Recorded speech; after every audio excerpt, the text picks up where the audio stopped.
Got no sound, Josh.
No sound if you can hear me.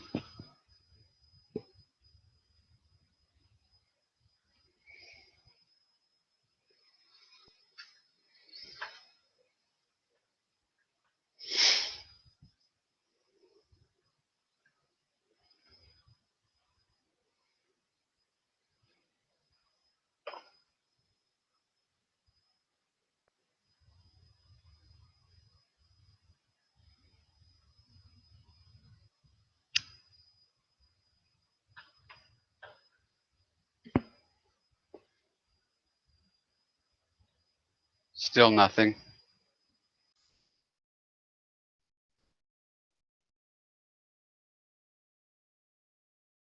Nope.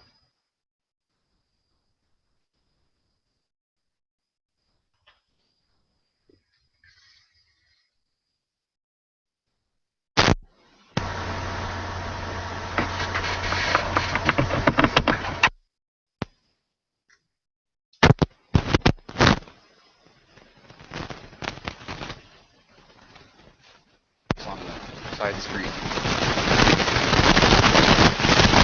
Brian, can you hear me on there now?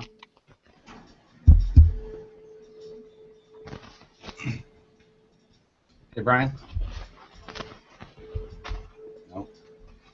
All right. Hello? Sorry. There we go. Oh, finally. All right. Sorry, on the technical side, we're fixing the YouTube one. Anyway, again, going over the SCX-10-2, just initial thoughts, taking a look at everything, hitting some of the features that are built into this kit. For those who are just watching this one for the first time, we'll do a quick one, obviously. This is the SCX-10-2. It has the 2000 Jeep Cherokee body on it. It's a larger body. The scale on this thing works out to be just a little bit over 8th scale if you actually did the math on it. So it's a nice big body. You get full tire coverage, which is something that we haven't had on many axials. Maybe the Dingo kind of had that full coverage with the addition of the fender flares, but I guess if you're looking at fender flares, maybe some of the Jeeps did too.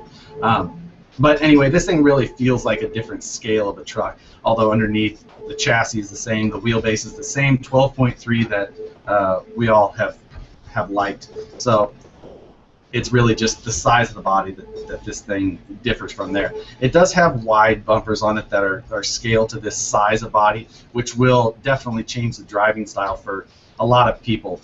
When you come up with a wide bumper like that, you do have to work around it. You can't just nose up to things as easily. And it does stick out quite a ways there just because that would be the scale appearance of a bumper like this. There is the opportunity to tuck that thing back, though, just like there has been on most all of these axial ones. I've got it all the way in as far as the holes that are already provided on that bumper, but moving it in a little bit more works out just fine. So it's pretty quick to get that done. The rear again has another one of the larger bumpers on there. It also has it sticks back there a ways, but one thing about that is that to do that they actually added a new rear bumper mount and kind of actually extends it there as well, because I don't think that probably the post style that they use would really support the additional distance they needed to make this body fit as well as it does. They did go a little bit extra there just to make sure that everything fit and was nicely proportioned. But as far as the body goes, you either like the body style or you don't. That's always going to be a personal preference thing. I actually do like it. I think I'm going to run this body for the foreseeable future. It will change kind of how you drive this truck, basically because of those wide bumpers and things like that. You do have to kind of drive it like a more mild trail rig rather than something like my Axial Deadbolt, which has got the narrow bumpers and you can really just push up against almost anything and push right past. So underneath of the, it's obviously what we are all here to see and what we're all so excited about on the Axial SCX-10 2.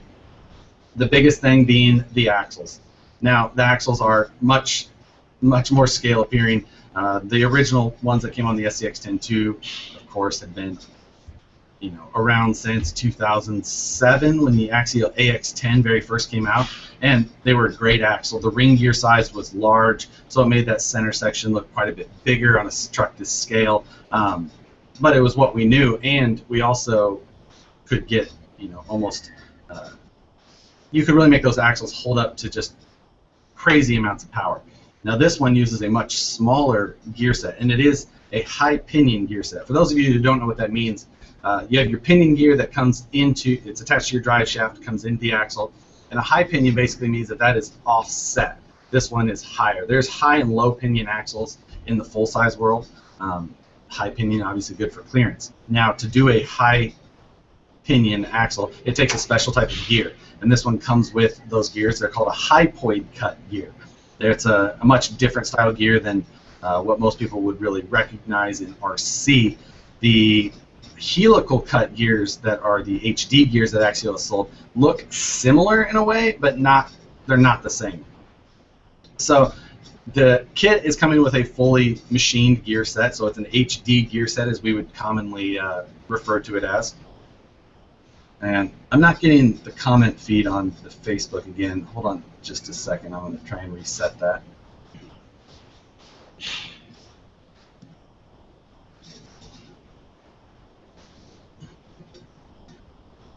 So, all right, now it looks like the feed on. If I missed a bunch of comments on Facebook, it's because I wasn't the feed froze on me.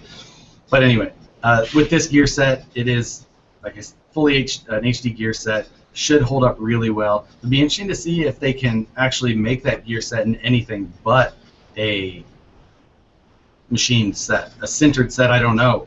It would be much smaller or much more. I don't know, just much harder to probably get that kind of strength out of a gear set that small. They are quite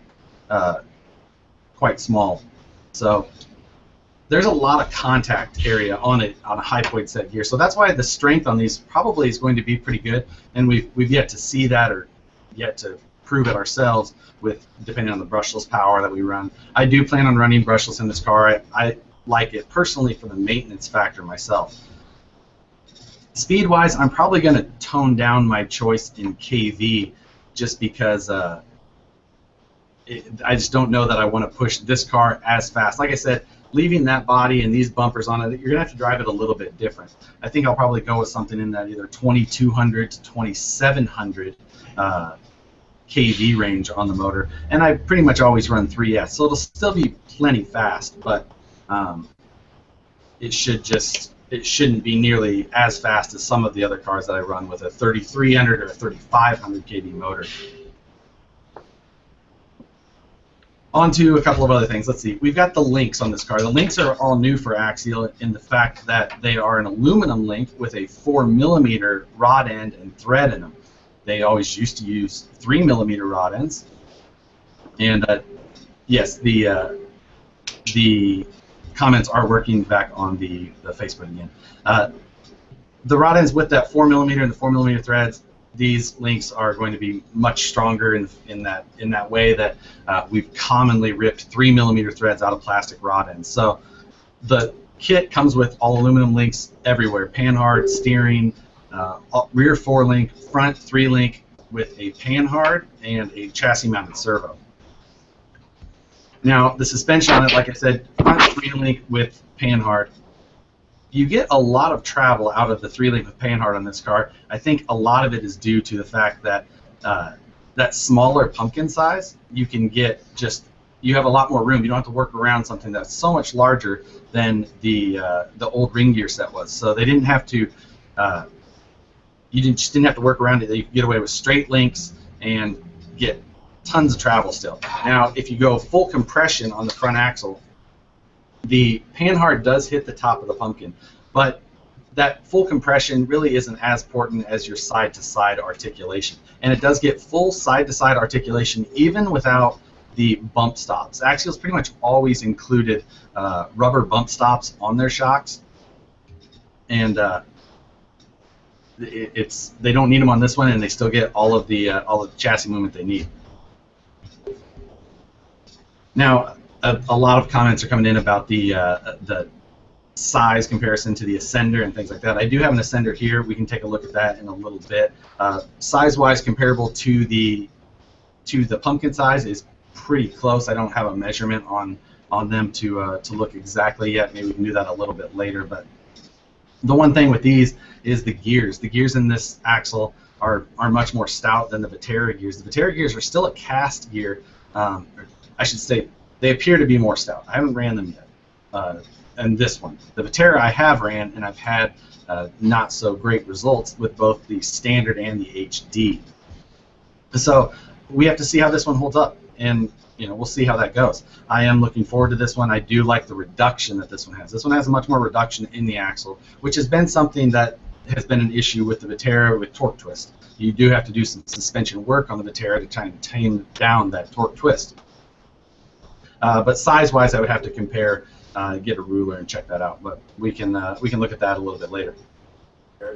Now, Axial does, out of the box, this one does come now with a front-mounted battery battery box that will hold basically any size battery.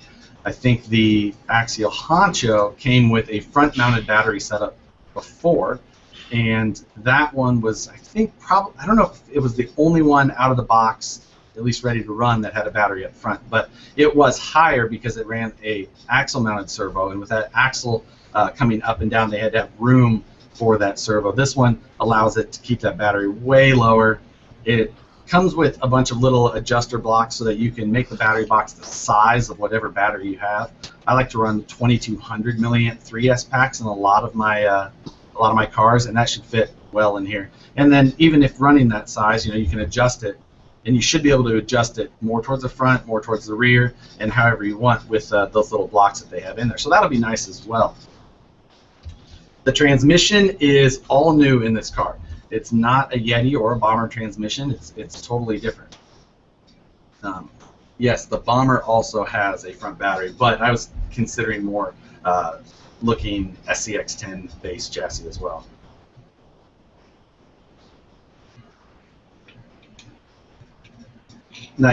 So the transmission. The transmission is completely new. It's not a Bomber or a Yeti transmission. It's similar in the fact that it does have a transfer case. It's got the larger housing portion in front of the transfer case, well, actually behind the transfer case, if you're talking front to rear on this car, because this one actually does have it spun around and pointing towards the rear. So the motor is a little bit further back, depending on what size battery you have up front. If you're looking for a more balanced setup, it would help you accomplish that. Now, I do believe that by taking this transmission, if you wanted to spin it around, spinning the skid plate around wouldn't affect your links at all. If you did that, though, you would definitely lose the ability to have the front-mounted battery box like they have. You would have to come up with something different in that respect. So I'm sure people will flip them around. I'm just not sure, how many different ways people will want to do that. And if there is, these nice large flat areas on the sliders already. they've got a molded slider piece that comes on now. This piece actually, the rock sliders bolt to it separately, and they're adjustable in and out so that you can adjust either for whatever body you decide to put on with it, whatever body they decide to make available on this car in the future. It gives you some options there. So putting a battery on the side would work well. Flipping the transmission around wouldn't take any real work to do. You just turn it around, and then you just have to figure out exactly how you want to mount everything. You would need to make or find a different chassis-mounted servo mount, though, because this chassis-mounted servo mount is bolted also to that battery box. So that battery box is kind of a stressed member in a way. So you would either need to find something a little bit more rigid than the molded plastic or a little heavier. There, being that it's still an SCX-10 chassis, there's going to be tons of already available servo mounts that you could use for that application. So it shouldn't be too bad of something to do if you wanted to do that. But for now, I'm going to leave mine like it is.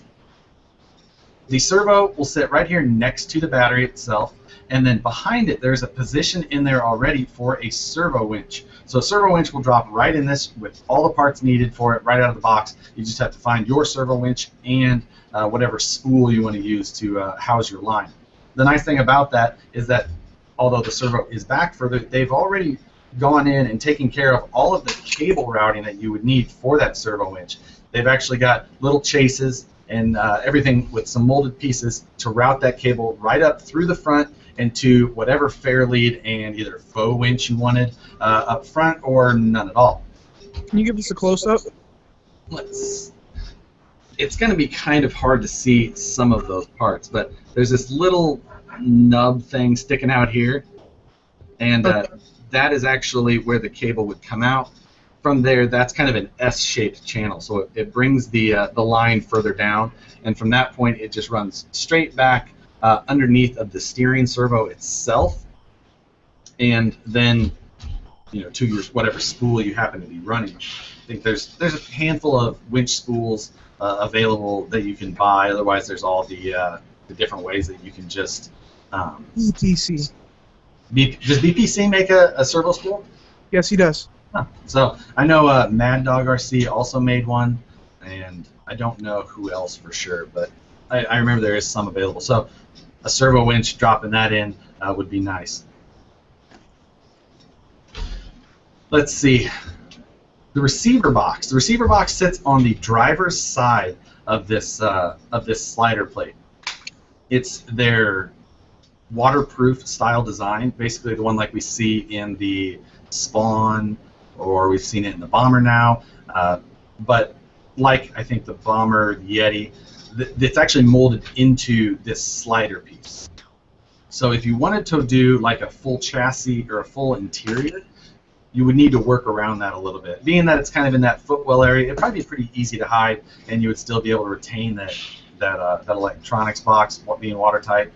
Otherwise, you would need to kind of grind that off, cut that off, or however you wanted to do that, and then relocate your electronics. But you do have the option right out of the box to be fully waterproof. Of course, you need to choose your motor, ESC, and servo to be waterproof. But your receiver, DEC, whatever else you're going to fit in there. So unless you have a tiny receiver or tiny ESC, you would have a little bit of issue putting that in there. Getting on to, let's see, just going through some other things here. New shock mounts all the way around. The shock tower on the front driver's side has an integrated panhard mount for the 3-link. So that is a one-piece deal there. It's not separate. So if you did have any issues with that, you would have to just replace that whole part. Is there option for axle-mounted steering? Now, there doesn't appear to be any provisions for an axle-mounted servo. I know that in the past I have a lot of times decided to just run an axle-mounted servo. But a lot of times I've chose that because of how much a CMS can limit your travel and things like that. Now, is a CMS going to be the best choice for a U4? No, probably not. No. Is this a U4 truck? No. We don't know. It's, you got to check out how those gears are going to do. The gears in the original SCX-10 were so oversized that it can hold up to the power we put into a 10 or 12 pound trophy truck. So, it's a different world. That's not where this thing was obviously focused on. But I think the CMS in this thing works well enough, just cycling it here on the bench, that I'm not going to be too worried about that. But I do know what you mean as far as looking at Just trying to cover all the bases.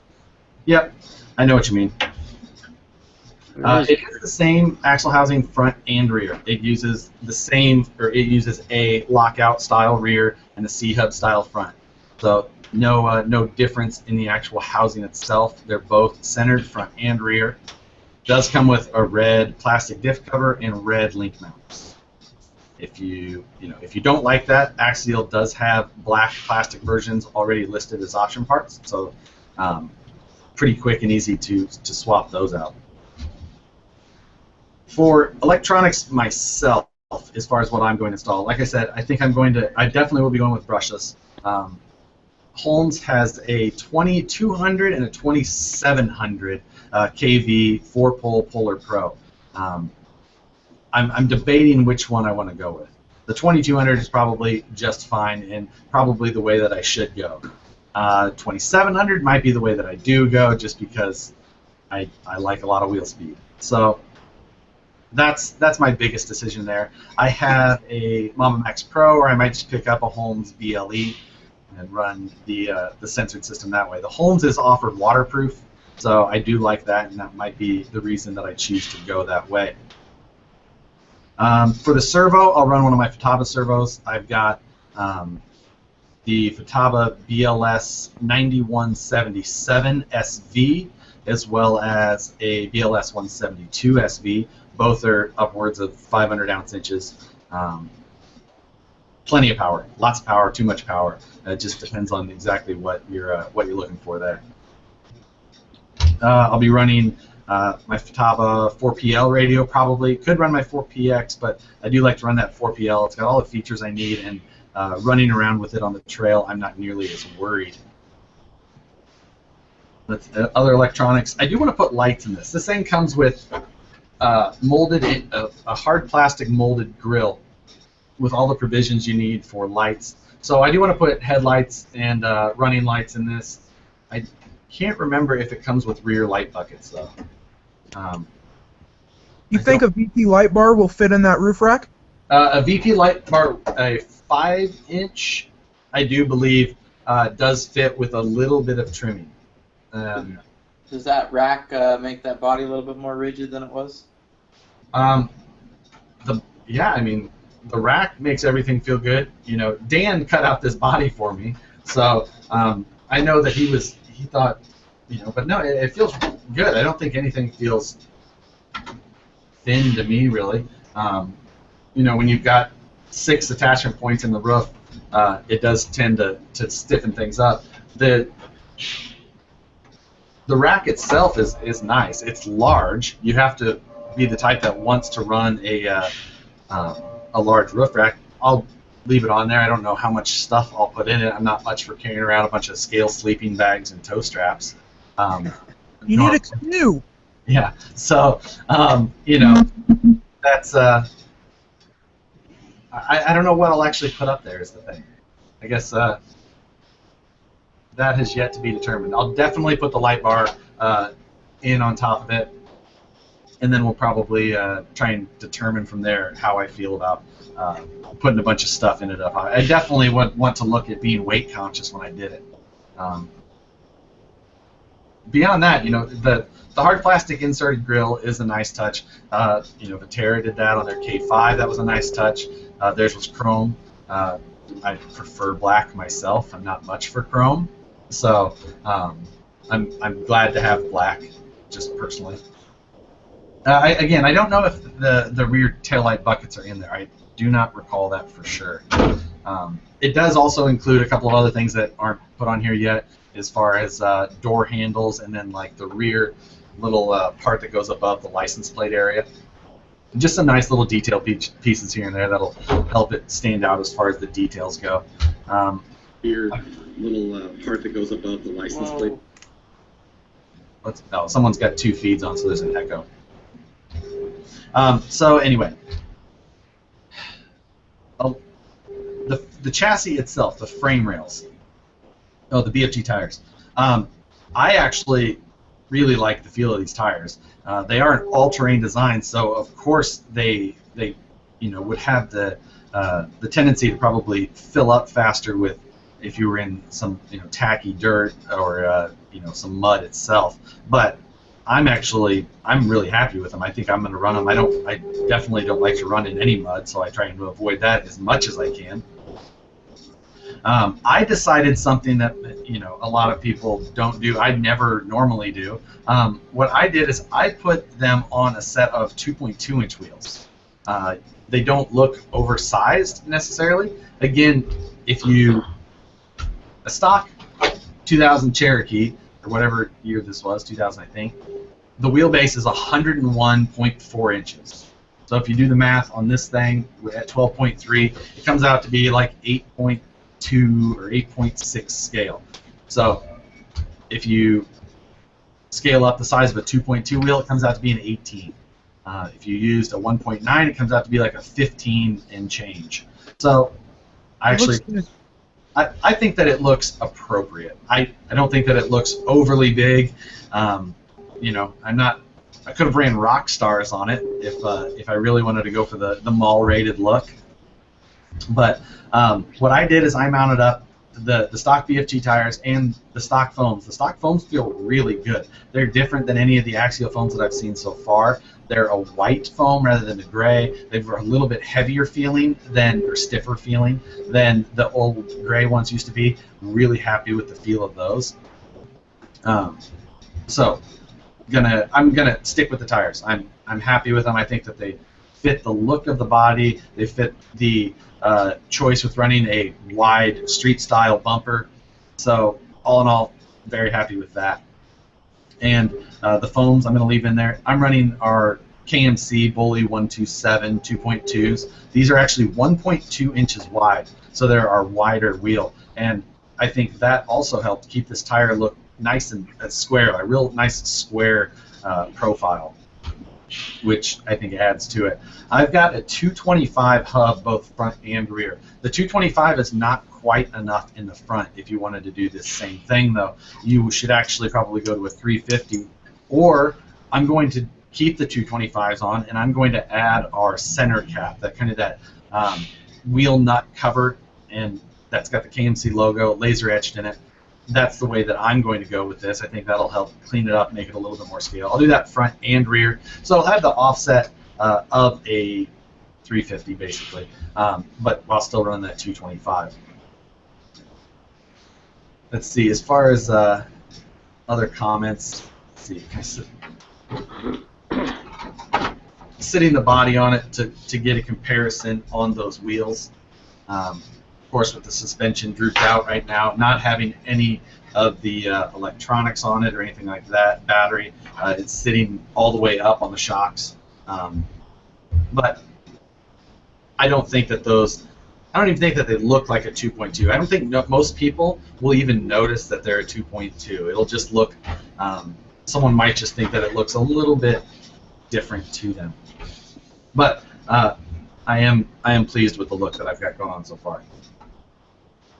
On that rear bumper also, it's got this trailer hitch that was included. This isn't molded into that bumper by any means. You can take it out with a single screw. So don't think that that thing's hanging out back there. It would be quite, you would drag that thing around the trail quite a bit, I'm positive of, if you left it in there. But they included it. It was a cool piece, so I installed it. Being that it has that that receiver in there, though, I can see a lot of uses for that as far as a recovery hook area or anything like that. So I'm sure we'll see stuff like that going around. I think RPP already has like some Factor 55 license receiver type mounts. I don't know if they're the same size or not. I guess we'll see on that. You got to do the bumper dumper. I will not be doing that. Bumper dumper. Yes, the transmission is set up to be 2-speed ready. So with this same case, you'll be able to pick up Axial's 2-speed kit. I'm not sure if it's their same kit that was used in the other trucks or not. The SSD one fits.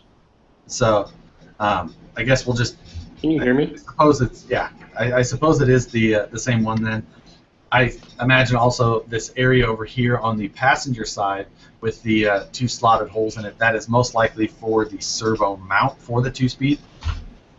I am not a 2-speed fan myself. I like a good censored brushless motor, and I think that I get all the speed I can handle a truck like this with, and startup on something like that is great if you're using a censored brushless 4-pole. I don't like to have the mechanical opportunity for something else to fail on me, let alone the weight of another servo or the cost of another servo. I am getting that it is 2 different kits, so it is a different 2-speed kit. Are there any other attachment points on either of the bumpers for recovery, like the D-rings or anything like that were on the Jeeps? The front has the molded-in D-ring mounts, so that should be just dropping on whatever D-rings you have. And the rear actually has the additional ones as well. Those are molded in. I know that on my, let's see, can't remember what bumpers they were that had those, but was it the SCX-10 JK, the Unlimited maybe, that had those? I think so. I don't remember which bumpers I had. Oh, I know I had some aluminum ones with it, but I know I ended up wearing those down pretty quick on the rocks. And I think on a bumper this large, you're definitely going to wear them down because you're going to be, it's going to be more of a challenge to fit this thing through some of the tighter spots, and you have to clear that bumper through whatever it is first. So. What's the overall width on that bad boy? I don't have the stock wheels on it, so. Correct. With your setup, where are you running? Let's see. I will go grab a measuring device in a little bit, Okay. and we can measure a couple of the other things on there just to get some of that info. So, good inexpensive servos. Good inexpensive servos. Servos, always kind of you get what you pay for, but on a car like this, 300-ounce inches would be a good servo. Is equally important to me usually as the power is the speed, though. Those really slow servos, they can be annoying a little bit. I guess especially if you get used to a fast servo, and that's first world problems, right? But Savox is cheap. Savox has always been, is fairly inexpensive. I'm not a big fan of Savox just because of efficiency on them and noise and size. They're physically a little bit larger than the other ones. I have always liked the high-tech servos. High-tech servos have always done. I agree. They've always been super durable for me. If I wasn't going to run top, I would run high-tech personally. I just always liked. That's what I've always ran as the high-techs as well. And high-tech's always had great customer service for me. The Solar D772, not a fan myself. That is a painfully slow servo, and for that reason, I'm not a huge fan of that. It is like $20 though, so if you're looking for a $20 servo, there's a $20 servo. Let's see. Looking at just the other things, it does have the wildboard drive shafts like we're used to seeing.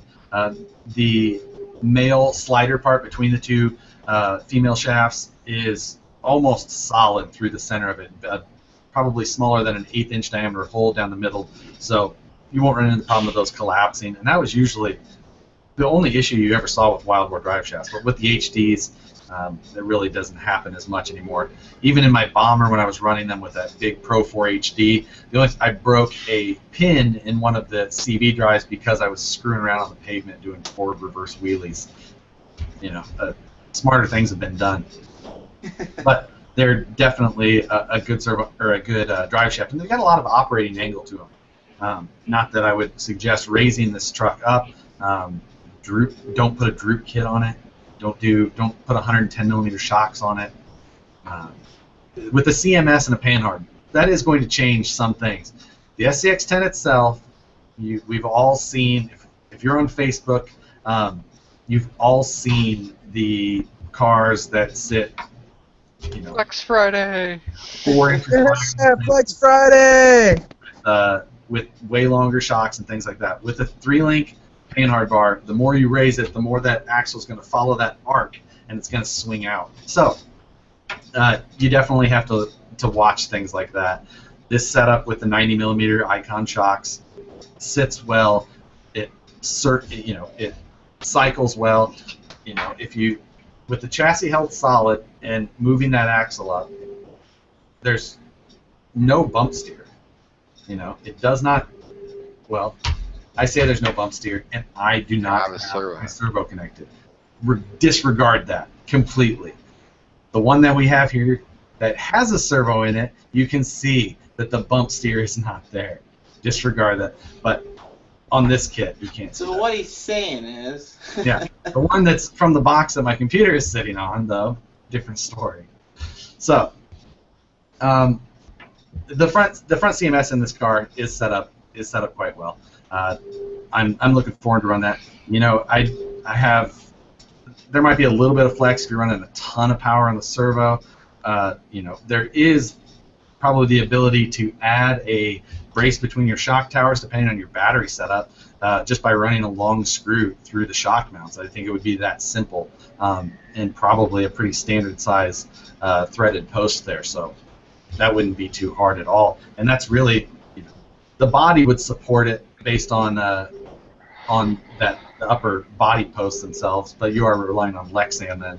The rear at least has that molded brace there, so those shock towers are going to be nice and rigid. But they also don't have the steering system kind of leveraged off of the panhard mount below it. Let's see, what else can we talk about on this thing? It does have single-stage springs on it now rather than the dual-stage springs with sliders. So the parts itself to run dual spring or dual setup, dual rate springs on it was included in the box. So all you would need to do is just buy whatever option pack of springs that you wanted. This kit does come with 2 different spring rates. The front are the yellows and the rear are the whites, or vice versa. I believe that is correct, actually. I remember that. So in these, if you wanted to tune from there. With that front-mounted battery, though, you probably do want just a little bit stiffer in the front than the rear, traditionally. The transmission in this, 48-pitch gears on the whole thing, transfer case and internal. The Yeti and Bomber are 48-pitch in the center portion of the case, and I believe 32-pitch in the transfer case. So that's a little bit of a difference there. Assembling the transmission, a little bit of in and out on the top shaft. If you do shim it, you need to shim it back. If you shim it forward, I believe it hits the spur gear cover. But I didn't shim mine. I'll run it like it is for now. Spur and pinion are 32 though, right? Spur and pinion do come with 32 pitch. That is nice, and that's something they've been doing in a lot of theirs. Some guys may like the quiet part that how much quieter 48 pitch is than 32 pitch. I personally am happy they went with the 32 pitch for durability. I like that. It has their dual slipper system like they have in the Bomber, the Yeti, the Deadbolt, all those. I like that system as well. The spur gears have held up well to me. I think I've blown one in the Bomber with that big Pro 4 HD, so that's an easy one there. They also have steel spur gears available to upgrade if you do like to run a steel spur gear, which I do in most of my cars. If you do that, you have to run a hardened pinion though. They do provide a 15-tooth pinion with the kit. And on the live video, if you did watch it, I was mentioning, I wondered what this little notch was in the side of the spur gear cover. Going back through and reading some of the messages I got afterwards, that's actually a little access hole for your pinion gear. The Yeti and the Bomber have a little notch in the motor cam that you can adjust to get to your spur gear or to your pinion gear. This one doesn't use that cam system. It's a fixed motor plate. The motor on this one the motor plate sits straight across from where the spur gear comes out, so it is a little bit lower than how the Bomber and Yeti sit. They're kind of a little bit further up on that motor plate system that they have, I believe, or at least it appears that way, just from reference. But Are the drive shaft set screws the through pin style or the short style? The drive shafts on this thing are the through pin style, which is nice. Like they've had on almost all theirs, but yeah, with the new pinion setup, it is also a through pin, and it uses the 2mm wrench on the through pin that connects them still. So also a bonus. On this whole truck, I had to use a 1.5mm driver a couple of times is all. Almost everything on the whole truck uses a 2mm driver. Super nice, super handy. It didn't take, I didn't have to do any tool changes basically. I can't even remember what the couple of screws were that required. There's a screw that holds on the slider into one of the front cross braces here that used a 1.5 on each side. And man, I can't remember, maybe just one or two other spots, but that was it. 2mm driver will fit everything in here. There's a lot of 2.6mm hardware, which is different. I believe they use a lot of that in the axle, and that might be the limit of it. There was just quite a bit in the axle. 2.6mm isn't a thread that I was really used to seeing. 2.5, heard of? 2.6, someone had said that High-Tech was one of the other ones that uses the 2.6. Beyond that, I really hadn't seen it much, but they've got this little axle so compact that I think they're probably just fighting for the room to keep it as scale as possible. So that's where the 2.6 came in.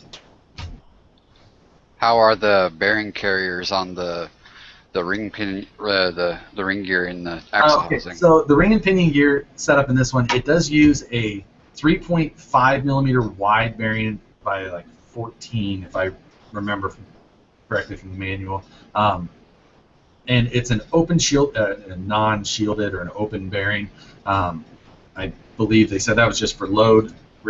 That size bearing carries a decent amount of load, so it worked out for them. The carrier itself, or how the bearings are supported, it slides in the axle like you would expect on one of the Axial AR60 axles, and then the front diff cover is actually the other half of the bearing race. So that is what captures your bearings. The threads for doing all that are in that plastic diff cover. So you screw from the back side of the axle into the diff cover, and that's how you hold everything on. So if you were to strip the threads in that plastic diff cover, or if you were to strip the threads, basically, all you have to do is replace that diff cover, and then you've got new threads. Also, when aluminum options come available, you can then have that nice aluminum clamping or holding to secure those in, because I'm sure that there'll be tons of options for those diff covers as time goes, just because people will like to change those for style, or just, if they don't care for the red all that much. Let's see, reading some of the comments. What immediate upgrades would I recommend? Immediate upgrades. This definitely isn't, the old AX or the old SCX-10. Definitely upgrade the electronics. You should upgrade the electronics from the kit that doesn't come with electronics. Exactly. Good work, Tyler. It's got nice 4mm rod ends, so the links themselves look good. The transmission is all metal gear, so it'll hold up to even brushless out of the box. The drive shafts hold up well.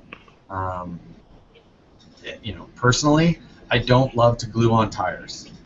It's not something I like to do. I usually end up with super glue halfway up the sidewall, and it turns white and it looks terrible. I'm bad at it. I'm not good at gluing on tires. So if I was going to say the first upgrade, I would say beadlock wheels. Does it have plastic hexes or metal hexes? It comes with the standard narrow SCX-10 metal hexes. Sweet. So just like we've seen in the other kits there, works out pretty well. You know, immediate upgrades. I don't have any right now. I need to run it. I need to run it, you know, with too much power and see what happens. Because out of the box, it looks really good. It's, you know, Knuckles and C-Hubs on this. What's that? I think the first thing it needs are the front shock or shock supports. With that panhard. You know, the front shock towers, they'll have a lot of stress on them. They'll obviously be carrying the weight of the vehicle like you'd expect from any shock tower. It'll also have the added stress of that panhard link. So especially if you're running a big servo, that panhard link is going to see a lot of force. And you know, that could be something that we see a lot of either fatigue in or possibly breakage in or just flex in. We'll see. But you know. And the other thing I didn't like was the screws they used for the knuckles and chubs instead of the bushing. They went with that specialized. Yeah, I guess for that, during the live build we were looking at, in the front for the knuckles and C-hub, it doesn't use the flanged pipe like Axial's always called it, and a regular 3mm screw to screw into the C-hub. It uses a shoulder bolt, shoulder screw, so it's got the bushing kind of built into that screw. It's a different way to do it. We see it in a lot of other RCs in the past. It may have been less expensive to do it that way for them to try and make sure that they got everything else from this kit into there. Being that it has the HD gears and all that, this transmission, the body with the molded inserts and all that, there's a lot of new in this car, and it's 350. So it is a kit. The only reason I didn't like that is that's something that always dropped out on the trail on people. Right. You know, when a lot of us have over-tightened the plastic C-hub, and that thread becomes then weak, and if that falls out, then you do lose that, you know, that whole setup there. So you can't just replace the screw and hopefully have salvaged the bushing, because normally the screw would fall out, but the bushing would stay in there as long as the top screw or bottom screw, whichever one was still there, was still in place. Do they have metal upgrades for the knuckles and C-hubs yet? I haven't seen any yet. Are there any on your mill? Are they what? Are there any in your mill currently? There's no knuckles and C-hubs in here yet, other than right here. So, knuckles and C-hubs. Also, you know, a couple of other things. They are totally different, so they don't cross over from any of the old versions. The passenger side front C-hub on this car also has the panhard mount integrated into it. So you will see a little bit, you know, it's got a little bit more complexity with that. It also has clamping on both the C-hubs and lockouts. Clamping is nice. We've seen the use of clamping C-hubs and knuckles, or C-hubs and rear lockouts in the past. We know that they work well. So it is good to see that there. The clamping feature on them, on the knuckles, is on the bottom, so you will see that up in the front. If it was rotated to the back, I probably would have liked that. But with how tight they had everything, where that shock mounts to the link mount, it's going to be really tough to show on video. I'll show. So the shock itself mounts to the outside of the link / shock mount. Now, the reason I bring that up is because that pushes it a little bit further out, which gets it right next to that C-hub. So if you're going to try and have that clamping feature rotated to the back, it would all just be in trying to occupy the same area. The shock mount on this is not double shear. It's only mounted on one side. That is something that we haven't seen from Axial in a while. The last AX-10 axle obviously had the side-by-side mount, so one screw went all the way through, but it was double shear. The Wraith has the stacked double shear mounts, so does the Bomber. So it doesn't have that. This car, will that be a problem? Probably not. You could bend a screw, I guess, but for the most part, if you're not jumping this car off of a great big cliff with 15 pounds in it, you'll probably be fine for quite a while. And if you just have to replace the bent screw, worse things have happened. It does something else to touch on. Is it does come with universal style inner axle shafts, like we've seen on the Bomber, AR-60s, and things like that.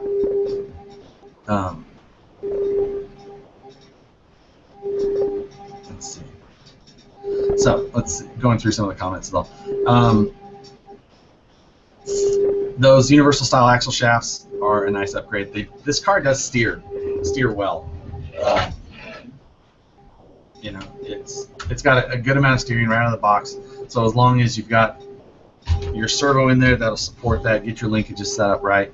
Set your endpoints correctly. Everything looks pretty good, and nothing rubs. The shocks, or the wheels and tires clear the links. They clear the bumper at articulation, and actually all through the suspension cycle. So bonus there. Let's see. What else does anybody have?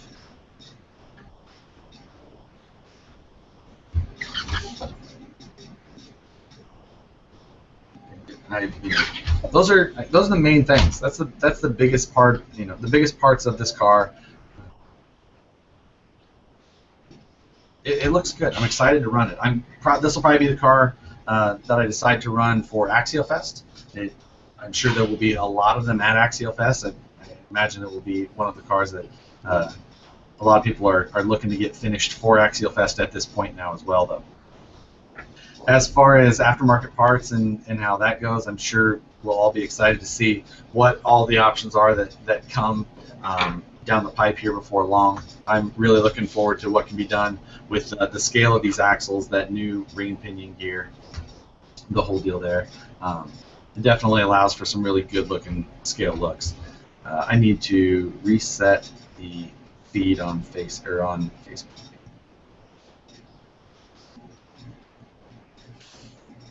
So. All right, sorry. I had to reset the Facebook feed again. The comments had frozen up for quite a while. So, sorry. Let's see.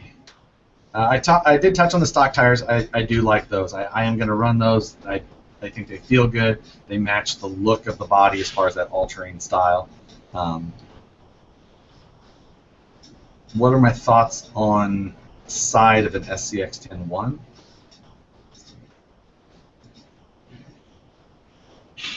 All right. So, as far as I see a question about MIP shafts, I would not go out and buy a set of MIP drive shafts right now.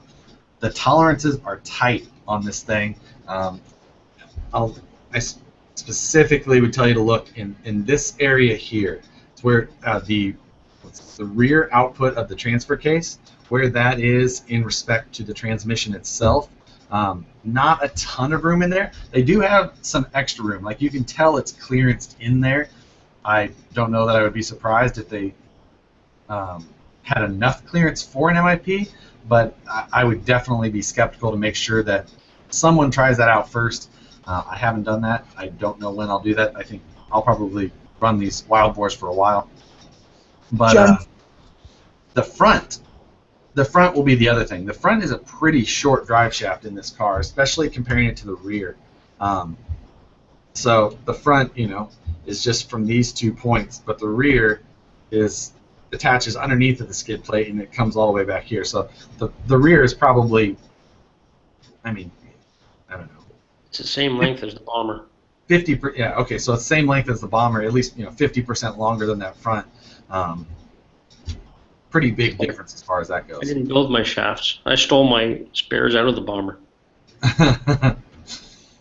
So yeah, that's that rear drive shaft is quite long.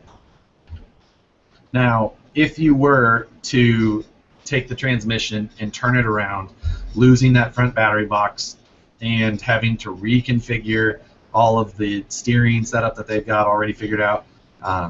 It would more even up those drive shaft lengths, probably. It would get much closer, at least, I would think. So, also if you just wanted, to get that weight forward, or you were trying to, getting that moved forward would give you more room for an interior. It would actually give you a pretty realistic look with that transfer case, the bell housing area, kind of what you want to call it, or just the transmission case itself in front of that. And then I guess the spur gear cover would kind of represent that bell housing. If you got that moved all up front and were careful to work around this receiver box, you'd have a really nice area for a 3D interior. GCM's already done a build where they swapped it around. They turned it around. So yeah, if you turn it around, I imagine they redid the servo mounts or something then, right? Yeah, I think they used their original dual mount servo for the SCX-10. Okay, yeah. So they turned both servos to the again, front. the benefit of this car being an SCX-10, or the chassis being an SCX-10 still, is that there's those mounts are available. There's options for everything on an SCX-10 already. Carter Fab has flipped his around as well, Shane says. It doesn't surprise me. It's definitely something people are going to do. There's lots of areas to run a battery in this car, and depending on the type of car you're going to run, if it's a truck or even the SUV body, you move it out front. You can put the battery on the side there, especially a thinner saddle pack. There's just tons of options.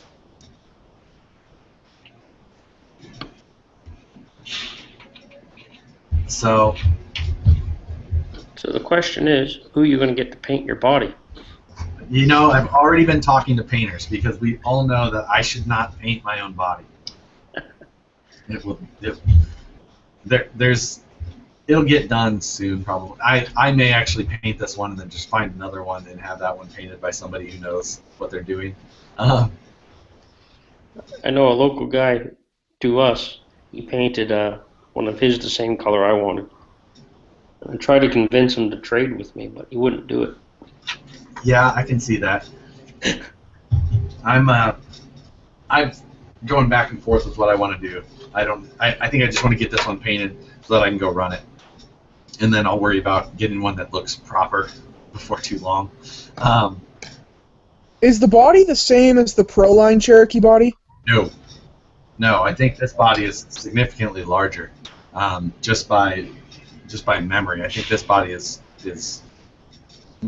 bigger, probably. I mean, I don't have a Proline body here, but I don't know if Proline even has a body that's quite this big. Once I'll go grab something to measure with, and we'll measure the body. I'll grab like my deadbolt, and we can compare this next to a extremely, or I can see if I have a stocker SCX-10 original, and we can do some comparison there as well. And get some of those measurements off of like the size of this pumpkin versus some of the others. But let's see. Yeah, it is quite a bit larger than the Proline. What time is it right now? It's 7:07. So we've got 90 minutes on the Facebook one, so we've got about 20 minutes left before that one shuts down. I have to restart it.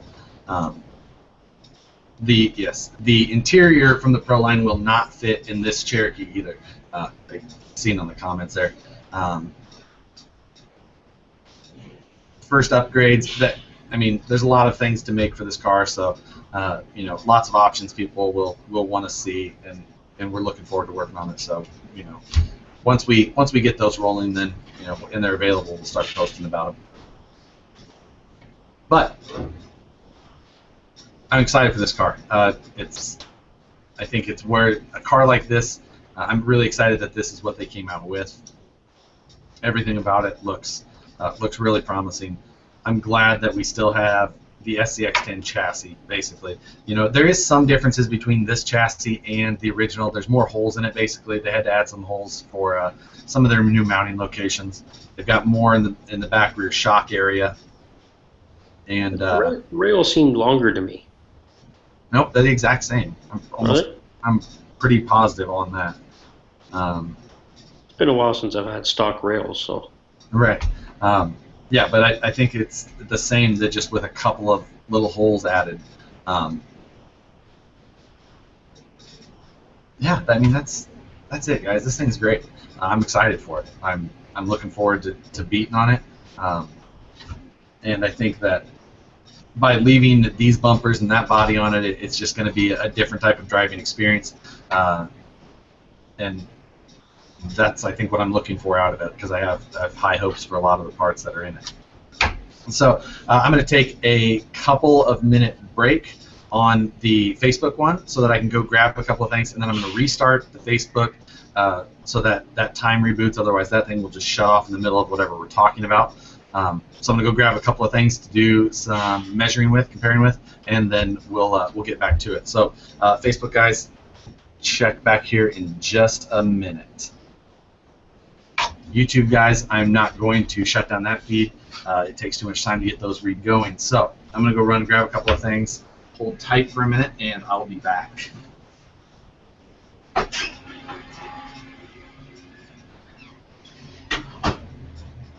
So you're still awake, Brett? Yeah, barely. Barely. What are you doing over in the UK? Just checking on a pub.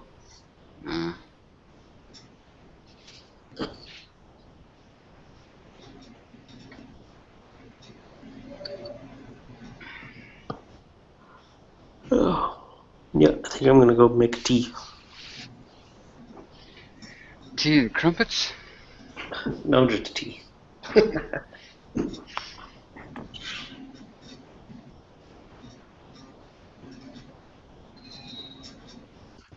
Where are you from, Brian? I guess you would consider us northeastern Oregon. You gonna make it down for Axial Fest? No.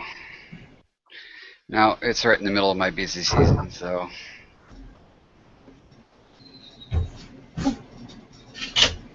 I don't get time off for that. All right. I grabbed a stock SCX bolt, deadbolt, and my deadbolt. I've got my other truck to get against.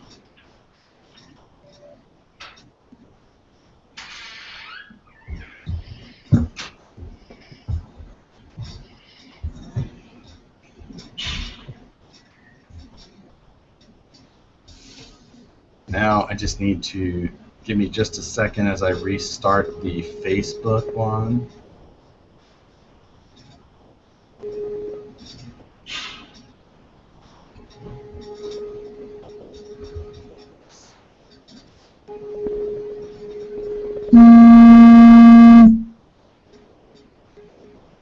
What are the front axle shafts?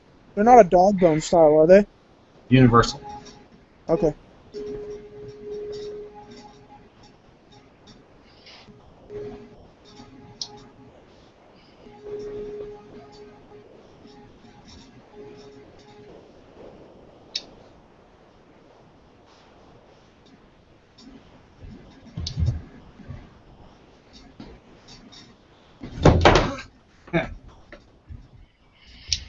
Drop my Drop phone. it.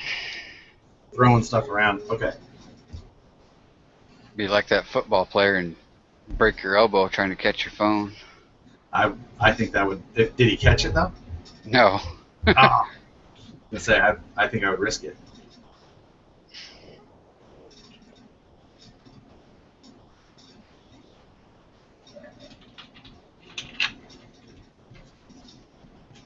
All right.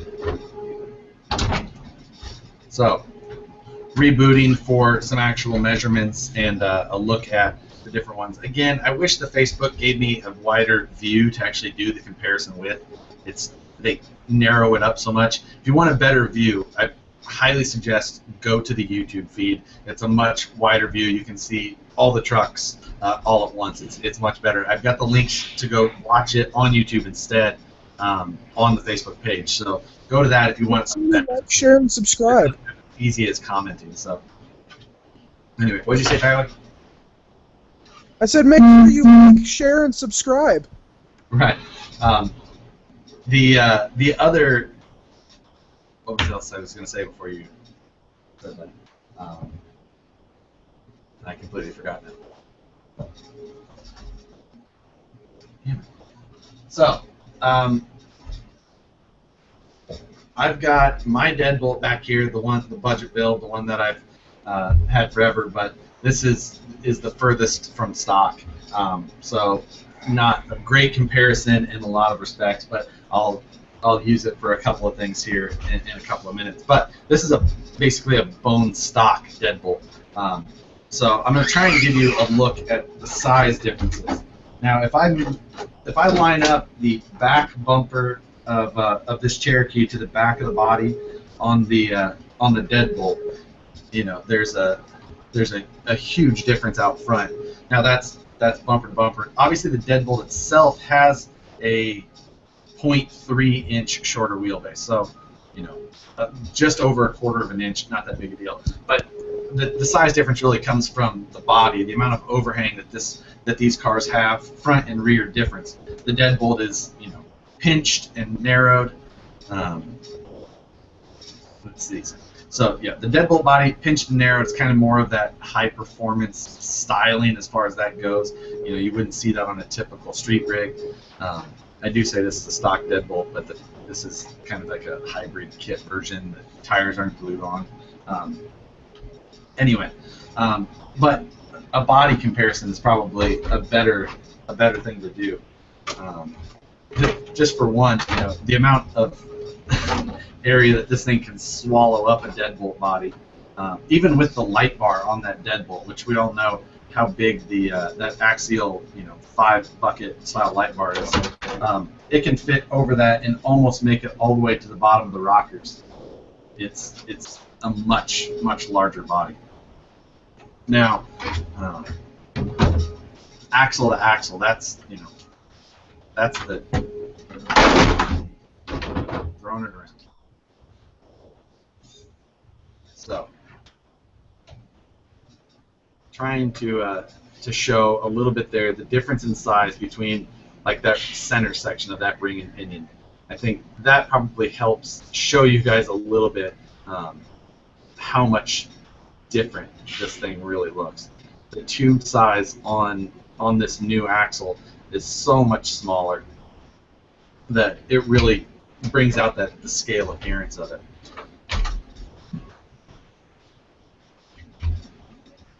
Of course, if we look underneath, the amount of stuff that looks like it's in the new SCX-10 chassis is going to, you know, make the old one look awfully barren.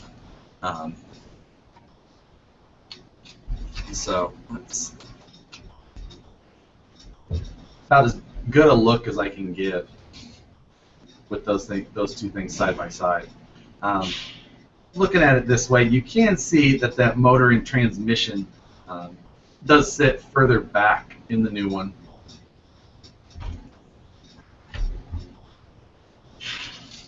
So I'm trying to let's see.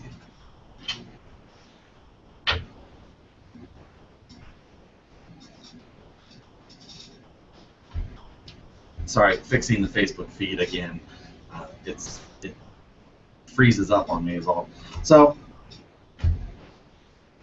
looking at the two trucks next to each other is kind of cool to see, you know, how long we used this old SCX-10 chassis, or the old SCX-10 layout in general, in comparison to this new one. There's so much more work into the new one with that whole front system, the battery box, tying into the CMS, the panhard, all the cross members are all new through this truck. It's just the chassis that's the same. Facebook is freezing again, so again, the YouTube is a better way to watch this. But also, another thing to note is that the skid plate on this car it comes with both versions of the skid plate. It comes with the new version, as well as the a skid plate that is used to mount the original transmission. But it's not the same as the old version of the skid plate. It's updated. It's got some different looks to it.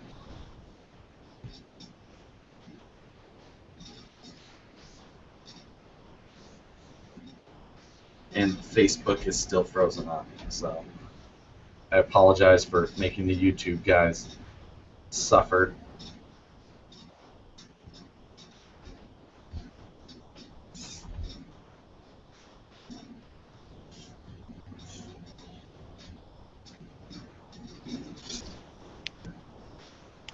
So, sorry again, freezing up. The live stuff always seems to be a little bit glitchy, but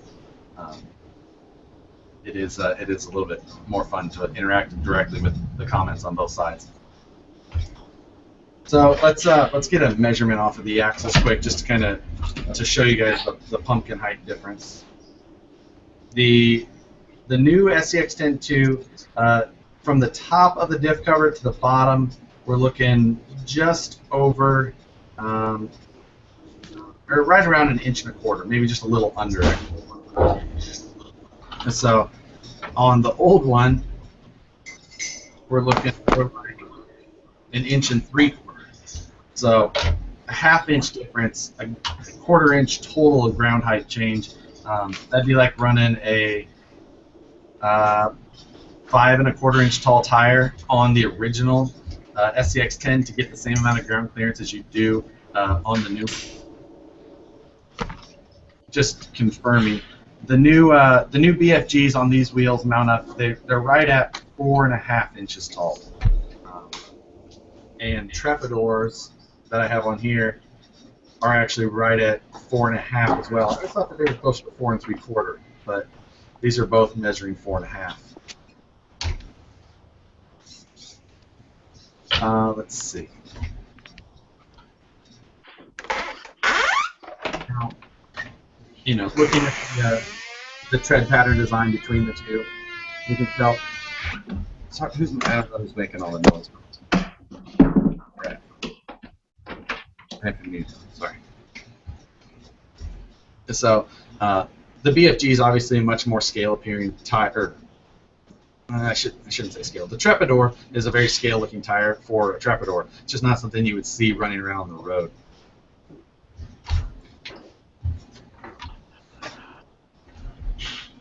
The new slider design, in comparison to the old one, is a lot. It's got surface area on the top for mounting wherever you plan to. The electronics box already there. Just all of the things that were nice. You needed to either add on the old one or find a place to put, should now have a really easy place to work around.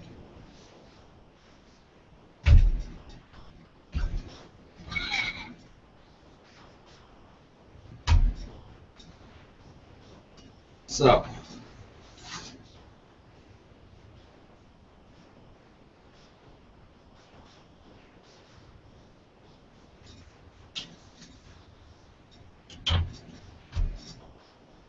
that's what we have as far as the direct comparison between the old one and the new one, at least, as well all the things that we already know the differences of. It shouldn't be all that much different. Let's see. What is your width with the wheels and hubs and stuff you have? We were talking about that. Again, I need to go wider than what I'm at right now, because I do have I am rubbing a little bit on this front steering link there with the 225s that I'm running, but these are a 1.2 inch wheel. If I went with our standard width wheel, I could run the 225 just fine, and the overall width would be just under 9 inches, 8 7/8 of an inch. I'm going to run our KMC center hubs. That'll widen me out a 1/4 inch total overall, so I'll be at 9 1/8 inches wide.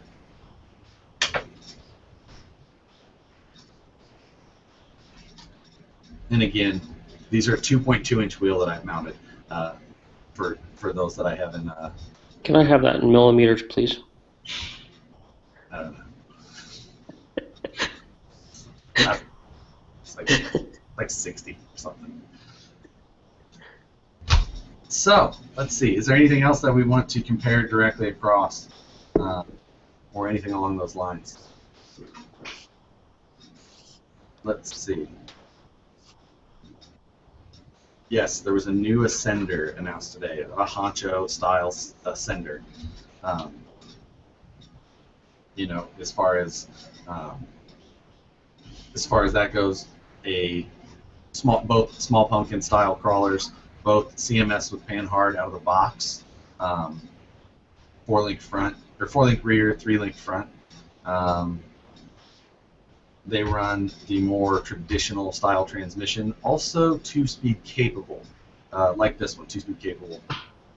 Front-mounted batteries on both. You can't use a full-size battery on the Ascender. It's got that floating battery box, which is kind of a cool design, but definitely doesn't fit a full-size battery.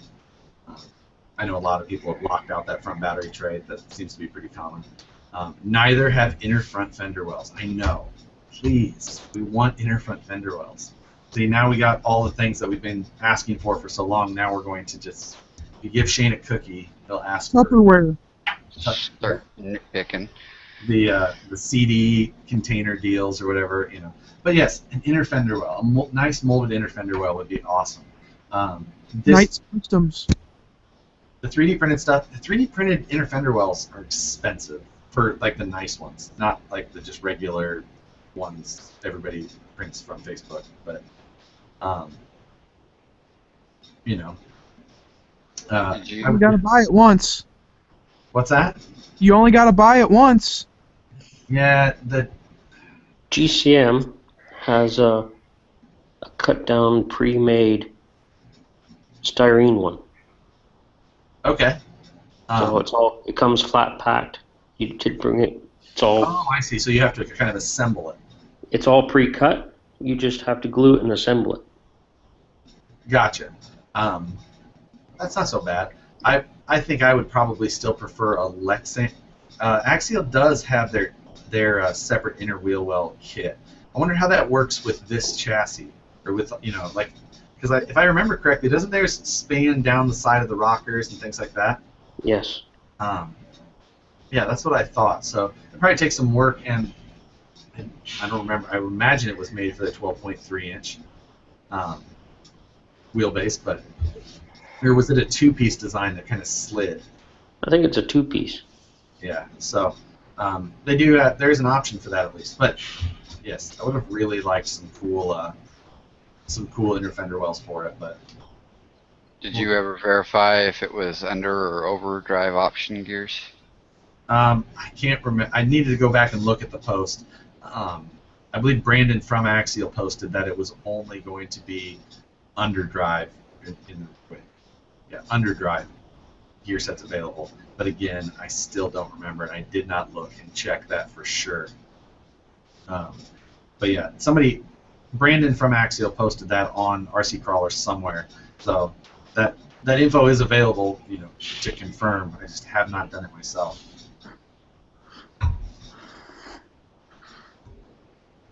Let's see. Any other direct comparison questions we have? Yes, again, these are a 2.2 on the stock 1.9 BFG tires. The scale of them worked out to be like an 18-inch wheel. The 1.9 works out to be like a 15-point-something-inch wheel. So I think that these look better. I think that these look more proportioned to an off-road rig running around now. Granted, a 17 would be the most common, but I think the 18 looks better than a 15-point-something. Are there any useful upgrades to look at during? I did touch on the any initial upgrades like during the initial build. I don't have any right off the bat, especially nothing that is available yet.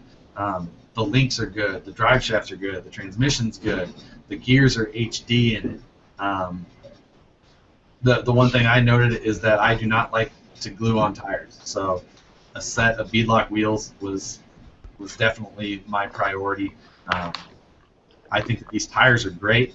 and gluing them onto a wheel was not something that I wanted to do because I could see using these tires for longer than I would use plastic wheels. So that was my biggest thing is if you really like the tires. Granted, there's all of the different methods of removing tires from glued-on wheels, but I would rather just go right with a set of bead locks. Now, Since you get so many new guys watching your videos that are trying to get into the hobby, would you recommend this kit, or would you recommend them to start off with something that's ready to run like the Deadbolt due to the price differences? the Deadbolt is still like one of those trucks that I think is so hard to beat as far as bang for the buck. Like the Deadbolt RTR is $299, and it's such a fun little truck. That Deadbolt has still been like, I love that truck. It is a blast. It holds up well. In general, like it's really hard to beat that truck. If you found somebody who wasn't super hung up on having to have the new super scale design of this thing, that $299 is still Axial's best buy. You can't answer that until you actually run the SCX-10 anyways. Right. So that Deadbolt is still just such a bargain. I love that truck. I love mine, even though it's been through whatever, and it's hardly any, hardly anything left from Axial. But that's what we love about these trucks, is we get them, and then in the end, we build something crazy from them. Granted, I tried to keep this one looking similar to a Deadbolt at least. So, if they just get rid of that stupid ESC, that piece of crap AE5. The AE5 is a cheap ESC. If it holds up for you out of the box, it'll probably hold up for a while. But the AE5 can be hit and miss. It's definitely not as good as the castle-based one, the AE2. But that's also how they got that thing to be $299, is because out of the box, it comes with a less expensive ESC. So I've had pretty good luck with the two I ran. That's the thing. They either run or they don't. There's not a lot of them that just wear out after a month or 2 months. They just either are not great out of the box or they just run, and you don't have any issues with them. So, kind of how that goes. But again, if I was to, if you buy a kit, it's $50 more, and you have to buy electronics for it. And if you want to spend the money twice and get either cheap electronics initially and then upgrade later, or you spend a bunch of money and you get all the different electronics, or all the best electronics you want right away. We all know they could have got a good deal on Novak. Yeah, you get a blowout price on some of the Novak, but it's that's kind of how that goes. So it really depends on what their budget is and all that. That's one of those questions. The Bomber is also the car that I really like. It's that Bomber I have a lot of fun with. I love my Bomber now. So I think the Bomber was one of the best ones you could buy right out of the box, ready to go. I think the Deadbolt is still their best truck ever out of the box. That Bomber's real close yet, though. So the Bomber, when you have a truck that size, to put a servo in it to keep it alive, it's out of the box is hard, and that's always going to be their issue with putting a ready to run solid axle car out that has a that comes with ready to run with a servo, is that you can't put a crazy high dollar servo in there, because then you're going to have a $500 kit, and the only difference is going to be a servo. So do you like the Bomber over the Wraith? The Wraith was like, I always said, the Wraith was my favorite favorite RC of all time. It just was. I love the SCX-10, I always have, but the Wraith was always my favorite car, just to drive. And the Bomber is basically what I always would turn my Wraith into, or move it towards at least. So the Bomber is now probably my favorite car. Now, this car is not available in RTR. People are asking right now. It is a kit only. Axial always does RTR, so I guarantee that this car will come as an RTR, though. So, we got lucky and we got the kit first, which is great. Doesn't always happen. It hasn't happened. It didn't happen with the bomber. We got ready to run first, and the kit's available now. Again, that was did I miss the conversation where that comes with the other skid plate? Oh, yeah. So that is a good. This truck does come with both skid plates. Both this one that's made for the transfer case and you know, separate or transmission attached to it still. I don't know how you want to say that. How you want to word it. The 2-speed capable transmission, you should say. But it also comes with the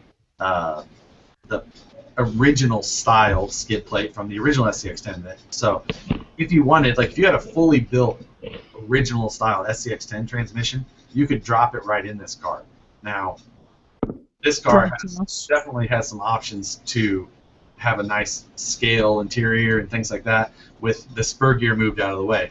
Stock, it's moved towards the rear, but you could still work around that probably and build a 3D interior in this car a little bit easier than the original. But there's some challenges around that either way. If you did flip it around, move that all to the front, with this transmission setup, you've got the chance for some really nice full depth interior if you're into building realistic style interiors, which obviously a lot of SCX-10 guys are. So what do you think they're going to change in the RTR? Because it's going to cheap out somewhere. Where are they going to cut costs? They're going to put the AX10 trans in it. Gears. The gears. Man, these gears are so crazy intricate. It's hard to. I don't know. We'll see if they do gears. Sintered gears of this size. Plastic shocks. We'll wait and see. Plastic shocks, we'll see. I wonder if they won't change the body. Plastic links. Plastic links, they'll change that. The transmission was the same in the Yeti as far as RTR and that. Same with the Bomber as the kit and ready to run. I'm just confused on why they give you 2 skids. I mean, you get a kit, why would you want to step a step backwards with an older transmission? I mean, they did give you 2 skids, so, and it is a different skid than this previous skid was. So there is, it does appear that they've made some changes, so they either plan on continuing an original version of the SCX-10 maybe with a new skid, or they're looking at the old style transmission in this one. It's hard to say. I think they'll put the other tranny with plastic gears in it.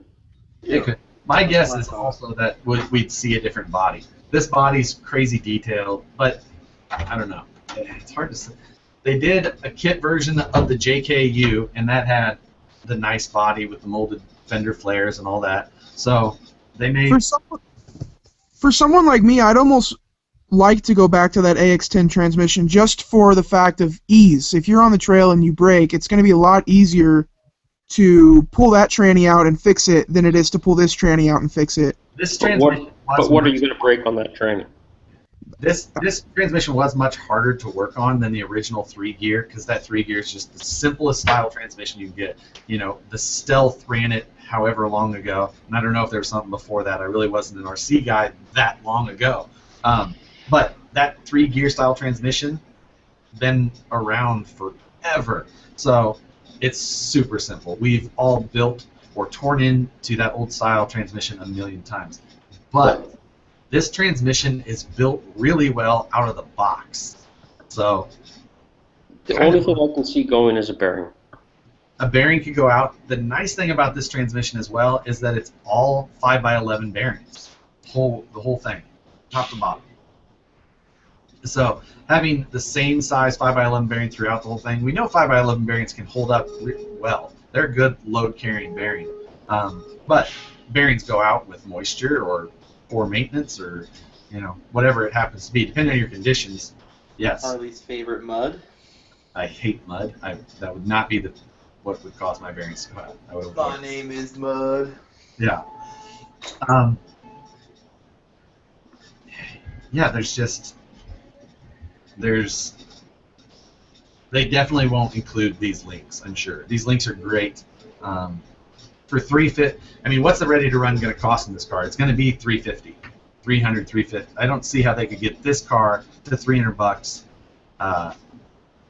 as a ready to run. Yeah, there's no way. I bet it'll be 400. I bet it'll be 399 or 389 or something like that, ready to run. Right. Yeah. I mean, 399. That's probably more realistic. This car is Now, 399 ready to run. Do you think they're gonna phase out the other rigs? The old SCX-10s? Yeah. Man, I would. I mean, they've only got like 8 of them. I know what you mean. I don't see how they wouldn't start to phase them out. This car. How many Jeeps do you need? I like Jeeps. As many as they'll let them license. Yeah, I will So stay. the question is, Um, if Axial's going to phase out SCX-1, yep. does that mean Vanquish has to phase out the Curries? Man, there's so many SCX-10s out there. I don't think it's that big of an issue. But it is High pinion Curry? Is that what you said? Well, and the other thing is that our current Curries are a modular system. So basically, the same center sections used on the AR-60s and all that. And so as long as there's bombers and Wraiths out there, there's always going to be a need for Curries. And we have the XR10 with Curries as well. So there's so much versatility there that I think that you'll still see. I'm not saying it's going to be next month, but Right. 2-3 years. Right. I mean, I don't think too many people are still making RC10 parts, the original, but No. so things over time could definitely pass. The stealth tranny came out around 91. Okay, well that was long. I was 8. So, I was 1 year old. yeah. So but saying that, a Curry this size will look very good. I agree. So it will look good. I'm looking forward to it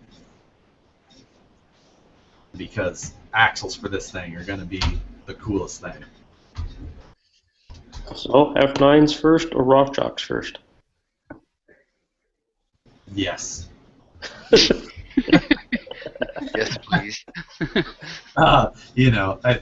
Axles will come, and I'm looking forward to it. So it's the aftermarket for this car in general. I'm sure there'll be a lot of playing around with the orientation of this stock transmission at first, just before a lot of aftermarket parts are around. So getting this thing, a lot of people will turn it around and then relocate their battery. You have to figure out different steering and all that. If you're looking for an interior, things like that, it could definitely be something you'd want to do. I'm not too worried about it. F9 to yes. F9s or Rock Jocks this size will be cool. Would be or will be, whatever one you want to hear. Man, you're so bad at this. Yeah, right. This truck is just going to be a lot of fun. The knuckles and C-hubs, and with that panhard mount on there, of course we'll see knuckles and C-hubs, rear lockouts, all the typical stuff. Your typical stage 1 kit. Yeah, I'm looking forward to seeing these axles under custom builds as well. I've got one of those, the hard body Jeeps, the little 2-door ones, and I think an axle this size underneath that car will look great as well. And obviously we know that using these using axial axles under everything else is just as common as seeing them under one of these. So Those are going to look great under a 6x6. under a 6x6. That would be more difficult. So, let's see. Just looking at some of the different comments here. As far as servo recommendations, at least 300 ounce inches. An expensive one. So yeah, get the best one you can afford, and I think spending money on a servo is always worth it. Yes, Shane's saying putting these axles underneath one of the rigs that he just built, which is this little. He's using one of the hard body. There was recently a hard body XJ available. It's smaller than this one by a good bit, I believe. I think it's probably closer to the probably closer in size to the Proline one, but he's got a little no door XJ, he calls it. That thing is so sweet. It does look good. I really like that little truck. So these axles under there. The other thing is that these axles will really bolt up to most anything that you had the original axles under, and then you'll just have more room. So Because I originally bought this truck to steal the axles out for my K5 build. yeah, it's. I assume that we'll see a lot of people. I'm going to run the truck anyways. Right. So we'll see a lot of people stealing the axles. You may see a lot of chassis and transmissions for sale. I wouldn't be too surprised if you see a lot of people stealing the axles, then some people trying to just throw the original axles under it or something like that, and trying to figure out how to mount a panhard setup and all that all nicely. The new SCX-10 universals don't fit the old SCX-10 axles. Is that true? I did not try that myself. The dimension between the C-hubs is tighter on these. They don't fit. Oh, you know what? I know they don't fit because the knuckle difference. Being that these new knuckles have are an 8-degree knuckle, it pushes everything further out. So I don't believe that the stub axle on this one would work in that one. Does the new grill fit? No, I believe that this body is too big to fit. Does the new grill fit the hard body? I don't know what you mean. The hard body one comes with a hard body grill, so I don't know why you would need it. I don't want the 8 slot on the hard body. I see what you mean. Since you're looking for a 7-slot grill. I don't know. I think this body's much bigger than any of the other XJ bodies available right now. So I just am looking forward to using this size axle, the smaller size axle, underneath of other projects. Up till this point, the other small pumpkin axle options didn't have enough reduction for me, and made it an axle that I wasn't wanting to use. Can you show how to adjust the wheelbase length? The wheelbase length, to adjust the wheelbase length, you adjust the links, just like any other SCX-10, really. It's not an ascender. Yeah, the ascender, it's got the sliding chassis, but you still have to change the links every time. So you have to change the links on this one. You have to change the links on that one. Kind of how that works. But that's what we got on this thing. So unless we have no links out yet. No, there's no links available for this thing yet. The links on this thing are a little bit more, more complex than we've seen on the previous ones. The lower links are all straight. The upper links have bent rod ends on both ends, but they're not the same bent rod ends that you're probably thinking. The axle side has the bent link that you would normally see on, but the front side of the upper links, the skid plate side, has got the bent link that you see on the tie rod typically. And so what that allowed them to do, especially in the rear, was it gave them a little bit more clearance to miss the transmission front mount, rear mounts. I keep calling it the front because of where everything sits, but it gave them a little bit more clearance. However, when you do articulate this truck, it does cause those links to touch up in the front, but it is it's right around full compression on the shocks, and it seems that there's a little bit of give there, so it does still compress fully without really any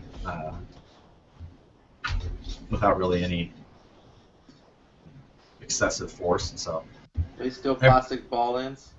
it does still have plastic balls in the rod ends. We don't get.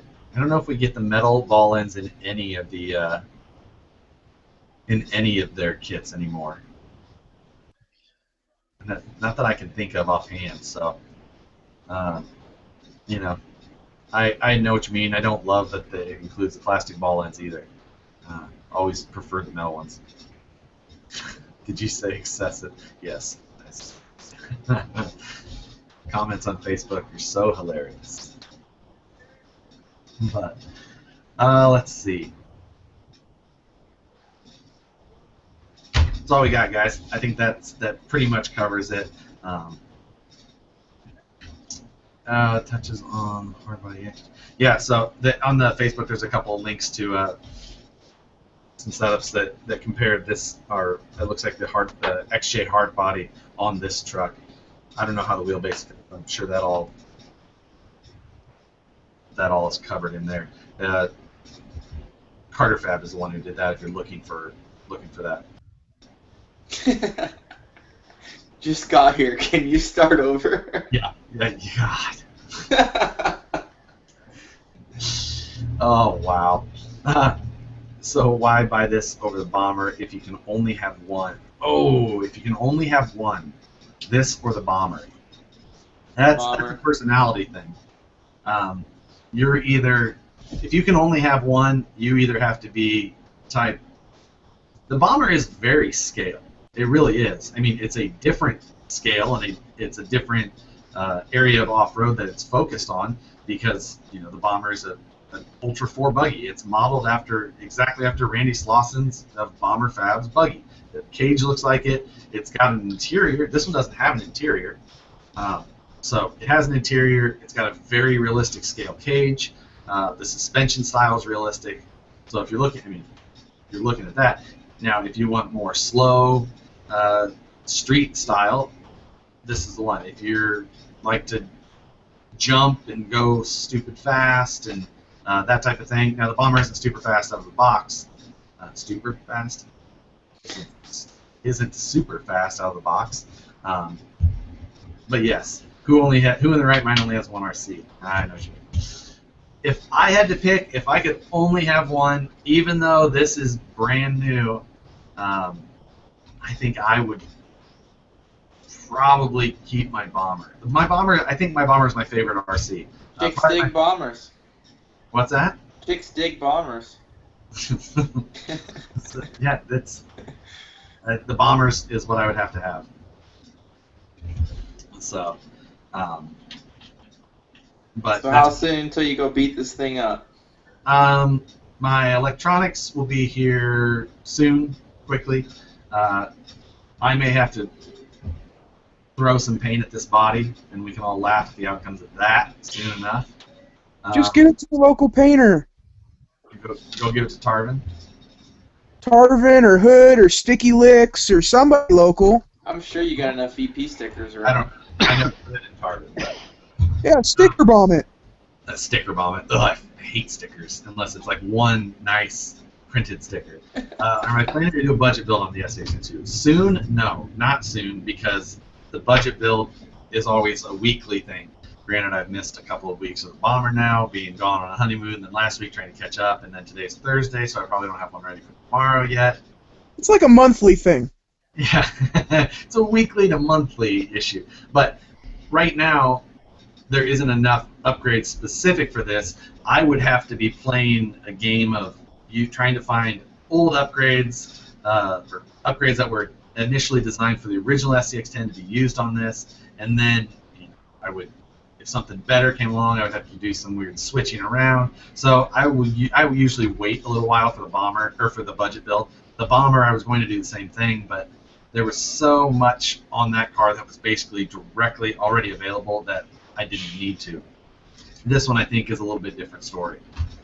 So no budget build extremely soon. But that would have been my discussion from there. Who wants to follow a budget anyways? Just throw a bunch of money at it. We all know that my budgets are less budget and more.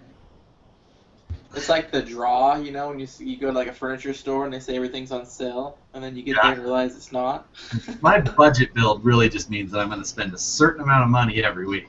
It's not about being cheap, and you know, that's the comment. I always can tell the people who don't know me on very well by their comments. Like, what kind of budget? I'm like, yeah, I get it. I cover that though. So, you know, I just did it on the cheap. There's plenty of those to watch already. Just buy all the cool parts and eat ramen noodles. Yeah. Yeah. Who cares about a low sodium diet? So, What's sodium? yeah. Exactly. So, all right, guys. Just put salt on it. It tastes better. Speaking of a diet, I'm hungry. So that's all you guys get for tonight. I'm cutting this thing off. And we will see more on these things, obviously. I'm looking forward to driving it. Me and my 2.2 wheels on 1.9 tires that all of you are yelling about. So I dig it. It looks good, dude. it looks appropriate. They look to a proper scale for this body. So Let the haters hate. I'm not usually one to stretch. You know what I should have done is use orange rock stars. So Lime green. that would have rained down the amount of I just can't wait to see this thing flexed out on the internet tomorrow.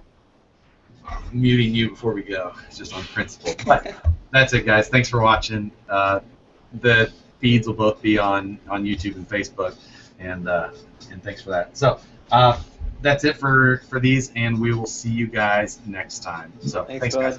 Thanks, Hey. Josh.